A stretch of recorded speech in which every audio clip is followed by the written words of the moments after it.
Léo Taco, bichon taureau, Léo Caco, Léo Caco, maman et héros, qui visait bien haut, toujours plus haut. Léo Caco, bichon taureau, Léo Caco, fier et costaud, défend son peuple et son drapeau.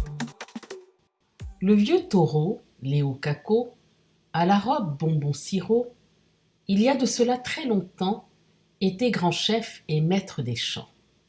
Ce fut à l'époque de Napoléon, quand régnait chaos et agitation, que toussa l'ouverture, homme d'une haute stature et ancêtre de Léo Caco, héros connu de tout taureau, mit en miettes ses ennemis qui déguerpirent tous d'Haïti. C'était l'été 1915, quand débarquèrent 315 tortues de mer nommées Marines aux carapaces blanc aspirine. Une armée de tortues yankees débarqua un gros samedi.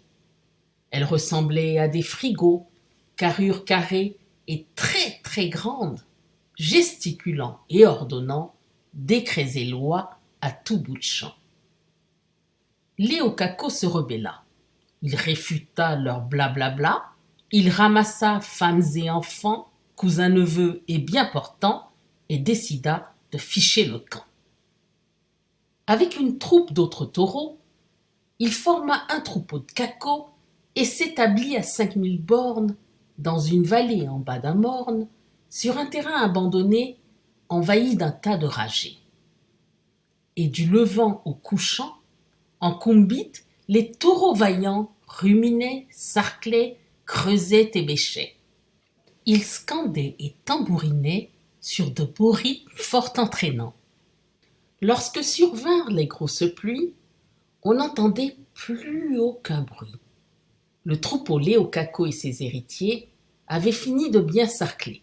5, 6, 8, 10 et 20 carreaux pour y planter pois et sorgho. Quand arriva la saison sèche, ils reprirent tous machette et bêche, non sans effort et non sans peine, Léo bâtit un vaste domaine, un projet de grande envergure où croissait sa progéniture. Durant des nuits, durant des jours, la paix régnait aux alentours. Un beau matin, arrive un inconnu. C'était dimanche de la Saint-Lustucru. Un quadrupède nommé Momo, un taureau couleur jaune chameau, venu de loin, venu d'Orient, et se prenant pour un sultan, va de l'avant en sifflotant. Sans courtoisie et sans embâge, et sans égard pour le bel âge de Léo Caco grand dignitaire, il foule sans gêne son lopin de terre. Il se pavane et fait le beau, il montre ses cornes, joue du grelot, il le défie, frappe du sabot et fait rouler ses pectoraux. Il va trop loin, et trop, c'est trop. Léo se dresse sur ses sabots, se dit tout haut qu'il exagère et se met tout bleu en colère. De ses naseaux, il crache du feu, brandit ses cornes, le fixe des yeux. Il est furieux et désireux d'arrêter ce petit prétentieux. Corne contre corne, tête contre poitrail, il s'engage dans une dure bataille. Léo Caco fonce et attaque, et bim, bam, boum, et flac, et schlac. Et bim, bam, boum, et vlan, et pan.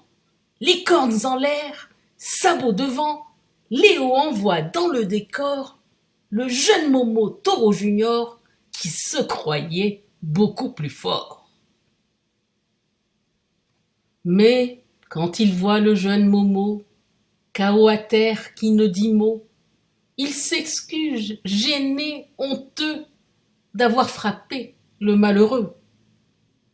Cherchant à se réconcilier, Léo propose son amitié. Parle de respect et de dignité.